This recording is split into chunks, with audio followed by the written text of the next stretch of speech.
जी अस्सलाम वालेकुम students.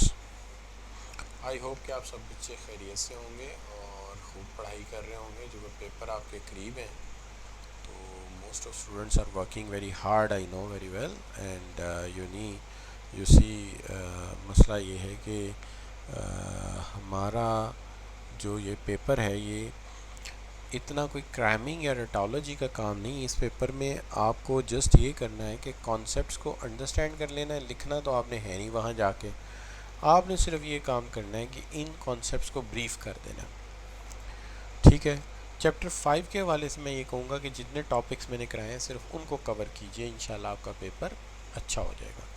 Chapter 9 के हवाले से मैं बताता चलूँगा कि कौन से टॉपिक्स ऐसे हैं जिनको आपने बहुत थॉरोली करना है। वो मेरे ये स्टार्ट के टॉपिक हैं जो आज मैं शुरू कर रहा हूँ। चलिए शुरू करते हैं। बिस्मिल्लाहिर्रहमानिर्रहीम। रब्बी इश्रह ली सदरी वयस्सिर ली अमरी वाहलुल उक़दतम मिन लिसानी यफ़क़हू क़ौली।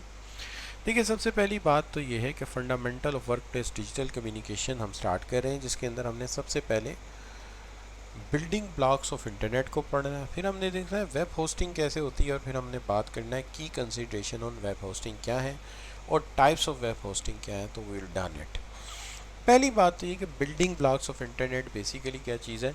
कुछ कॉन्सेप्ट्स हैं बुनियादी तौर पे इंटरनेट के जो हमें पता होने चाहिए। वो कॉन्सेप्ट्स क्या हैं, उसमें हमें ये पता होना चाहिए इंटरनेट क्या है, वर्ल्ड वाइड वेब क्या है, सर्वर क्या चीज़ है, इंटरनेट होस्टिंग क्या है, ठीक है जी, इंटरनेट प्रोटोकॉल क्या है, और आईएसपीज़ क्या है, और फिर वेब होस्टिंग क्या चीज़ है। सबसे पहले तो हम यहाँ पे चलते हैं इंटरनेट क्या है। आम तौर पे लोग ये समझते हैं कि हम ये जो www यानी कि वर्ल्ड वाइड वेब है इसको हम इंटरनेट कहते हैं, लेकिन ये टर्म इंटरचेंजली इस्तेमाल करते हैं। हकीकत में इंटरनेट ये नहीं, इंटरनेट जो है वो उन केबल्स, उस हार्डवेयर और उस सारे नेटवर्क का नाम है जिसके अंदर कंप्यूटर हार्डवेयर इन्वॉल्व हैं, फाइबर ऑप्टिक्स इन्वॉल्व हैं और सैटेलाइट्स इन्वॉल्व हैं, जिसकी मदद से डाटा एक जगह से दूसरी जगह जाता है, ट्रांसफ़र होता है, स्टोर होता है और रिट्रीव होता है। तो वो जो बेसिकली नेटवर्क्स हैं उनको जमा किया जाए तो इंटरनेट कहा जाता है। ये फिज़िकल है, बाकायदा इसकी एक जिसामत है। तो उसके अंदर आल्दो के सॉफ्टवेयर्स भी इन्वॉल्व हैं, लेकिन याद ये रखना है कि इंटरनेट से मुराद जो है underlying global system of interconnecting computer network consisted of millions of private, public, academic, business and governments networks को आप जमा करते हैं तो ये इंटरनेट है। इसके अंदर वो पोल हैं, इसके अंदर वो तारे हैं, इसके अंदर वो कंप्यूटर हैं, उन कंप्यूटर्स के सॉफ्टवेयर जो डाटा रखते हैं, स्टोर करते हैं और हमारे लिए अवेलेबल करते हैं, इसको हम इंटरनेट कहते हैं। तो आज के बाद जहन में ये रहना चाहिए कि ये वायरलेस ऑप्टिकल वर्किंग और अरे ऑफ इलेक्ट्रॉनिक्स टेक्नोलॉजीज़ का मजमूआ है जिसे हम इंटरनेट कहते हैं। ठीक है। तो बाकी जो इसके ऊपर आप माइक्रोसॉफ्ट, वर्ल्ड वाइड वेब या डिफरेंट सॉफ्टवेयर रनिंग देखते हैं, ये जो है ये वेब नहीं है, वर्ल्ड वाइड ये इंटरनेट नहीं है, ये उसके ऊपर चलने वाली ट्रैफिक है जो उसके थ्रू फ्लो कर रही है। क्लियर जी। तो ये आपके जहन में होना चाहिए। अब रही बात दूसरी चीज़ की जिसको आप कहते हैं वर्ल्ड वाइड वेब। तो वर्ल्ड वाइड वेब जो है बुनियादी तौर पे उस इंटरनेट जो नेटवर्क है उसके ऊपर चलने वाली ट्रैफिक को कहते हैं। तो ये है डॉक्यूमेंट्स हैं, ये इमेजेस हैं, ये रिसोर्सेज हैं जो स्टोर किए गए हैं, और ये मिलियंस ऑफ डाटा बेसिस के अंदर कंप्यूटर्स के अंदर जो है वो पड़े हुए हैं। इनको हम कहते हैं ये हमारा वर्ल्ड वाइड वेब है। तो जो इंटरनेट है वो नेटवर्क है, तारें, केबल, कंप्यूटर, उनके सॉफ्टवेयर जो डाटा स्टोर करते हैं, रिट्रीव करते हैं, सैटेलाइट्स। जबकि वर्ल्ड वाइड वेब जो है वो डॉक्यूमेंट्स हैं, इमेजेस हैं, डाटा रिसोर्सेज हैं जो उसके ऊपर ट्रैवल कर रहे हैं। ठीक हो गई जी बात। तो याद रहना चाहिए कि हमने इन इमेजेस और डॉक्यूमेंट्स को या कागजात को आपस में हाइपर लिंक करके जोड़ दिया हुआ है। जब भी कोई उसे एक्सेस करता है वो वहाँ से उसका एड्रेस पकड़ता है और उसको उठा के ले आता है, उसकी एक कॉपी को आपके सामने रख देता है। हम कहते हैं ये चीज़ जो है हमने इंटरनेट पे देखी है। एक्चुअली इंटरनेट उसकी एक कॉपी आपके कंप्यूटर को सेंड कर देता है। तो इसको हम कहते हैं ये है आपका वर्ल्ड वाइड वेब, जिसके ऊपर डॉक्यूमेंट, इमेजेस और रिसोर्सेज एक जगह से दूसरी जगह ट्रैवल कर रहे हैं, एक जगह से दूसरी जगह ट्रैवल कर रहे हैं। ठीक हो गई बात। अब इसके बाद जो है आप देखते हैं कि ये जितने भी हमारे डॉक्यूमेंट्स हैं या जितने भी हमारे ये जो इमेजेस हैं, या आप कह लीजिए कि ये जितने भी हमारे जो हैं वो डाटा रिसोर्सेज हैं, या आप कह लीजिए कि डॉक्यूमेंट्स हैं, इन्हें देखने के लिए हमें एक फ्रेम की ज़रूरत पड़ती है। इन्हें देखने के लिए हमें एक फ्रेम की ज़रूरत पड़ती है। वो जो फ्रेम है उसके अंदर हम इसको देख सकते हैं। तो ये फ्रेम हमारा लेंस है। इस फ्रेम को नाम दिया जाता है इंटरनेट एक्सप्लोरर या वेब ब्राउज़र कहा जाता है। वेब ब्राउज़र, तो ये वेब ब्राउज़र है, इसमें देखते हैं। और वेब ब्राउज़र जो है हमारा फ्रेम है जिसके अंदर आके वो डॉक्यूमेंट या कागज़ फिट हो जाता है या वो इमेज फिट हो जाता है। इस इमेज को या इस जो आपका फ्रेम है इसको आप मुख्तलिफ़ कंपनी से देखते हैं। इंटरनेट एक्सप्लोरर कहते हैं इसे आप, ठीक है। वेब ब्राउज़ करता है और इसके लिए मोजिला फायरफॉक्स है, ओपरा है, एप्पल सफारी है और सबसे भर के आपका गूगल क्रोम है जो कि यूज़ होता है। ठीक होगी बात। और ये जितने भी हैं इनके लिए HTML यानी हाइपर टेक्स्ट मार्कअप लैंग्वेज जो है वो इस्तेमाल की जाती है, जिससे ये पेज क्रिएट किए जाते हैं और जो इनके अंदर हमें नज़र आते हैं। तो ये बच्चों यहाँ तक पहली दो बातें आपको समझ आई हैं कि जो है इंटरनेट क्या है और वर्ल्ड वाइड वेब क्या है। अगर समझ आई हैं तो एक जी लिखकर एंटर कर दीजिए, ठीक है जी। कि ये बातें क्लियर हैं कि इंटरनेट वो कंप्यूटर्स हैं, वो केबल्स हैं, वो पोल्स हैं, वो सैटेलाइट्स हैं जिसके ज़रिए हम एक दूसरे के साथ इंटरनेट कनेक्टिविटी रखते हैं। और वर्ल्ड वाइड वेब उसके ऊपर चलने वाले डॉक्यूमेंट्स हैं, इमेजेस हैं और रिसोर्सेज हैं। इनको देखने के लिए हमें एक फ्रेम की ज़रूरत है। उस फ्रेम को हम इंटरनेट एक्सप्लोरर कहते हैं और उसकी डिफरेंट एग्ज़ाम है, एप्पल सफारी है, ओपरा है, गूगल क्रोम। क्लियर जी। अच्छा, तो ये जनाब वो फ्रेम है। अब रही बात ये कि एक बड़ा कंप्यूटर होता है जिसको हम सर्वर कहते हैं। ये जो सर्वर है इसके साथ हम छोटे कंप्यूटर्स को अटैच कर देते हैं और वो इससे रिसोर्सेज बारो करते हैं, वो इससे डेटा बारो करते हैं, वो इसके साथ डिफरेंट शेयरिंग करते हैं। हम इसको नाम देते हैं सर्वर। ये वो सर्वर नहीं जो गली की नुक्कड़ पे आपकी रहता, वो हो रहा है, वो तो एक इंसान है, उसके स्पेलिंग भी हो रहे हैं नाम के। ये सर्वर वो है, इज़ अ बिग कंप्यूटर जो शेयरिंग कर रहा है डाटा और resources with all the computer which are existing in the network. तो हम ये कहते हैं कि server is a physical computer dedicated to run host one of the servers serve the need of users. जो छोटे यूजर्स हैं या जो उसके क्लाइंट्स हैं उनकी ज़रूरियात को पूरा करता है। तो it is to fulfil the need of the other small computer which are connected with it, जो उसके साथ कनेक्ट हुए हैं, हम इसको सर्वर कहते हैं। अब ये जो सर्वर है टिपिकली अगर आप देखें तो हमारी ऑफिस इन्वायरमेंट में जितने भी हमारे पीसीज होते हैं, आपके कॉलेज की कंप्यूटर लैब में भी जितने पीसीज होते हैं वो इसी असूल के तहत कनेक्टेड होते हैं एक के साथ दूसरा। और फिर ये जो डॉक्यूमेंट्स हैं पीसी, तो ये स्टैंड करते हैं, प्रिंट करते हैं, रिसीव करते हैं similar request from one PCC to another network, कि एक जगह से जो रिक्वेस्ट आती है ये उसके जवाब में उसे जो है वो रिस्पॉन्ड करते हैं और सेंड करते हैं वो डॉक्यूमेंट जिस पीसी से रिक्वेस्ट आती है। इसके लिए और भी चीज़ें हैं, लेकिन बहरहाल ये है कि हमें याद रखना चाहिए कि ये जो पीसीज हैं ये एक लॉजिकल तरीके से ऑर्गेनाइज़ किए जाते हैं। इनका कनेक्टिविटी का एक तरीका है, उस तरीके से ये सारे रिसोर्सेज को शेयर करते हैं, जिसमें प्रिंटर हो सकता है, कोई स्कैनर हो सकता है और भी कोई डिवाइसेस हो सकती हैं जो कि शेयर की जाती हैं। और ये भी बिल्कुल इसी तरह से कनेक्टेड होता है जैसे कि हमारे इंटरनेट एक्सेस के या इंटरनेट है, इस तरह ये छोटा सा इंटरनेट है। हम इसको जो है वो आम तौर पे लैन कहते हैं, लोकल एरिया नेटवर्क। और फिर ये जो है अगर इंटरनेट एक के साथ कनेक्ट हो जाए सर्वर के साथ तो बाकी सबको भी वहाँ से इंटरनेट की एक्सेस मिल जाती है। एनीवे, तो ये हो गया सर्वर। अब आ जाए इंटरनेट होस्टिंग की तरफ। हम बाज़ चीज़ें जो है अपने सर्वर पर रखने की बजाय किसी दूसरे सर्वर पर रख देते हैं, ठीक है।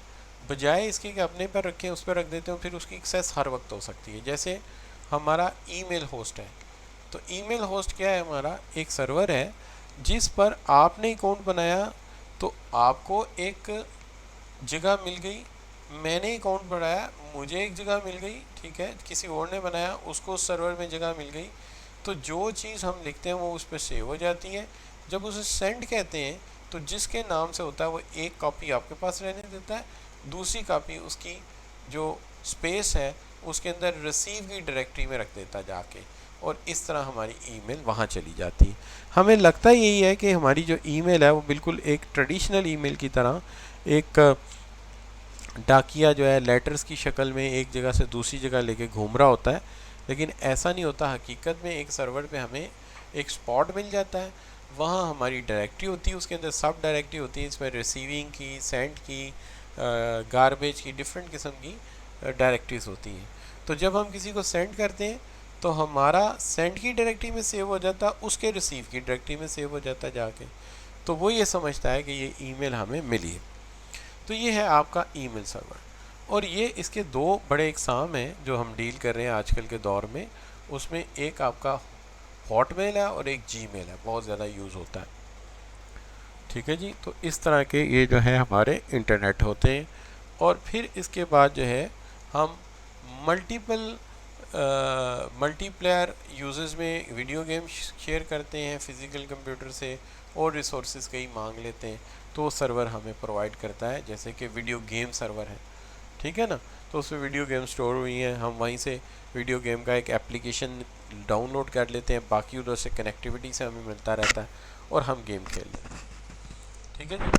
तो इसको हम होस्ट क्लाउड भी कहते हैं। जैसे आजकल आपने अपनी डाटा स्टोरेज करनी हो तो आप ऑनलाइन भी स्टोर कर सकते हैं।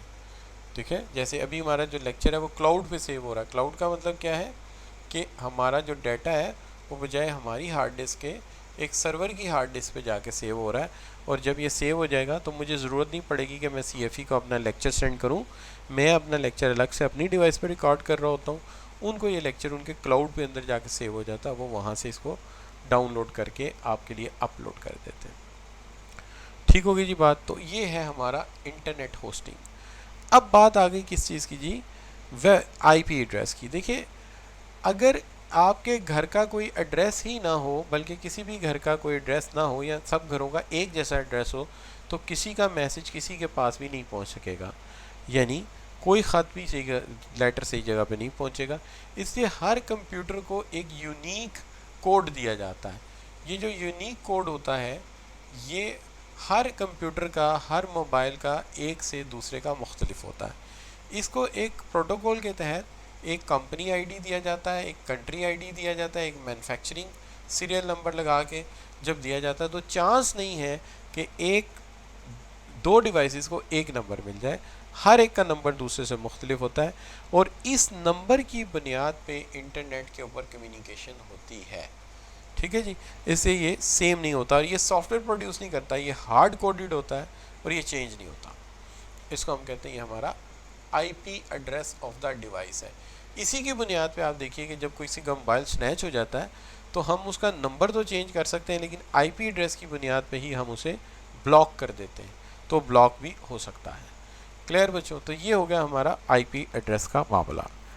अब चलते हैं, हम बात करते हैं आपके जो है ISP की तरफ। देखिए, मैं आपसे साथ बात करना चाहता हूँ या आपको लेक्चर सुना रहा हूँ, तो इसके लिए मुझे सबसे ज़्यादा जिस चीज़ की ज़रूरत है वो है इंटरनेट। इंटरनेट सर्विस प्रोवाइडर हमारे घरों तक इंटरनेट लेके आते हैं, चाहे वो ये वाला EVO 4G है, ठीक है जी, चाहे वो ये वाला इंटरनेट PTCL EVO 4G है, या ये जो है वो क्या कह सकते हैं आप, आपका जो है ये क्या यार, इसको थोड़ा लंबा कर लो, ये देखिए, या ये PTCL का EVO 4G है, या ये फाइबर ऑप्टिक का दूसरा कनेक्शन हमारे घर में। तो ये जो है ये हमें इंटरनेट सर्विस प्रोवाइडर हैं जो हमें इंटरनेट प्रोवाइड करते हैं, हमारे घरों तक इसकी एक्सेस लेकर आते हैं। तो लिहाजा इनकी वजह से हमें ये रिसोर्सेज या हमें ये जो है ये वसाइल दस्तयाब हो पाते हैं। ठीक है, सिग्नल हमारे घर तक पहुंच पाते हैं। तो ये बच्चों इसी की बुनियाद से हमारा इंटरनेट हमारे घर तक पहुंचता है और यही ISP जो है हमारे घरों में फ़ोन की कनेक्टिविटी या वाया टेलीफोन इंटरनेट लेकर आते हैं। अगर ये इंटरनेट ना हो तो हम एक दूसरे के साथ बात नहीं कर सकते, और ये इसकी बुनियाद पे हमसे मंथली फ़ी चार्ज करते हैं डाटा के हिसाब से, या जो भी आप कह लीजिए। तो ये ISPs हैं। अब इसके बाद आ जाती है बात जो आपकी, वो आ जाती है वेब होस्टिंग की। देखिए, वेब होस्टिंग जो है इसके अलावा एक कॉन्सेप्ट है कि हम अपने वेबसाइट्स को अपने कंप्यूटर पर भी स्टोर कर सकते हैं, लेकिन हम उसे अपने कंप्यूटर पर स्टोर करने की बजाय हम उसे किसी वेब होस्ट के पास रख देते हैं। जैसे आपके घर में मेहमान आते हैं, आप चाहें तो उन्हें अपने घर में रखें, लेकिन अगर आप चाहते हैं तो उन्हें पीसी या अवारी में भी रख सकते हैं आप प्रोटोकॉल देने के लिए।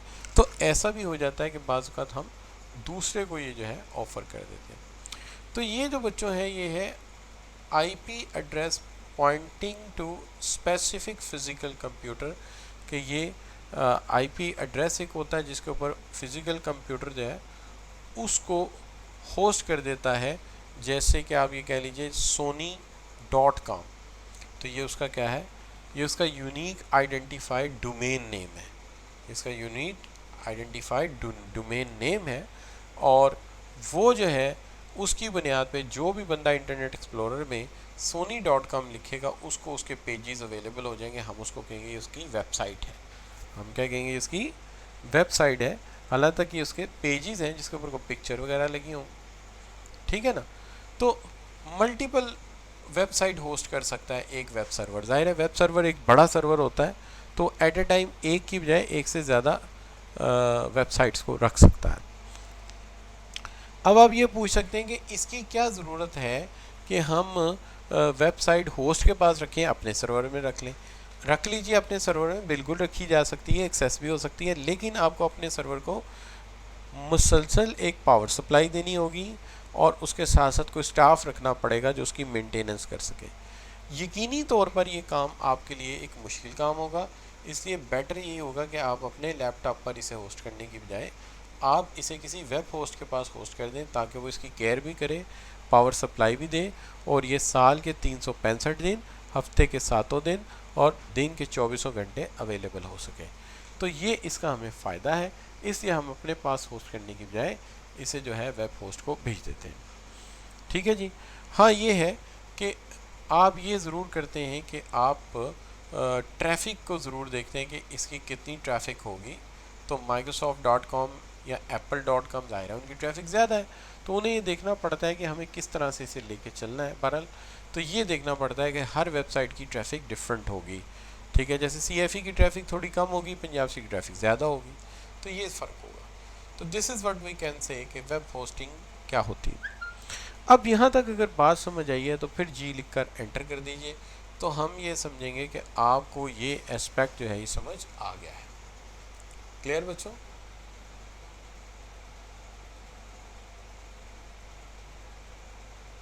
ठीक हो गई बात। इसमें मोस्टली बातें मुझे पता है कि आप लोगों को पहले से आइडिया है, और बहुत सारे बच्चे आजकल चूँकि इंटरनेट का बहुत यूज़ करते हैं तो ये चीज़ें उन्हें पहले से पता होती है। लेकिन अगर किसी बच्चे को नहीं पता तो बिल्कुल क्रैमिंग की ज़रूरत नहीं, एक दफ़ा रीड करें, लेक्चर की रिकॉर्डिंग भी शेयर करूँगा, आप दोबारा रिकॉर्डिंग को भी सुनेंगे तो उससे भी काफ़ी चीज़ें आपको क्लियर हो जाएगी। अब देखते हैं वेब होस्टिंग सर्विसेज की बात करते हैं। तो वेब होस्टिंग सर्विसेज की जब हम बात करते हैं तो हम ये जानते हैं कि वेब होस्टिंग की डिफरेंट टाइप्स की सर्विसेज मौजूद हैं। सो जब हम बात करते हैं